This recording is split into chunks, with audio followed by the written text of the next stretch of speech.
Fertility centres நிறைய வந்துருச்சு, எல்லாருக்கும் தெரியும். இன்ஃபெர்டிலிட்டி எவாலுவேஷன், அதாவது குழந்தையின்மைக்கான பரிசோதனை யாருக்கு எப்போ பண்ணணும். ஃபீமேல்ஸுக்கு லெஸ் than 35 years ஆஃப் ஏஜ்ல 1 year of unprotected sexual intercourse இருந்து ப்ராப்பர் சக்சஸ் இல்லை அப்படின்னா எவாலுவேட் பண்ணணும்.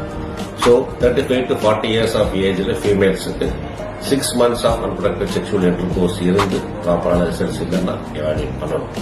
More than 40 years of age ஃபீமேல்ஸ்க்கு கம்ப்ளீட்டா மேண்டேட்டரியா ஃபர்ஸ்ட் டே எவாலுவேட் பண்ணணும். ஸோ மேல்ஸுக்கு பாத்தீங்கன்னா பேசிக்கலா ஒரு செமன் அனாலிசிஸ் தான் எவாலுவேட் பண்றதுக்குரிய ஃபர்ஸ்ட் ஸ்டெப். ஸோ செமன் அனாலிசிஸ்ல என்ன பார்ப்பாங்க? Volume, count, motility as well as shape of the sperms.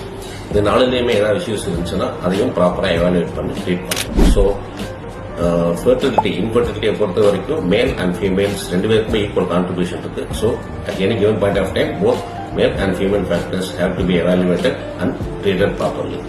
Thank you.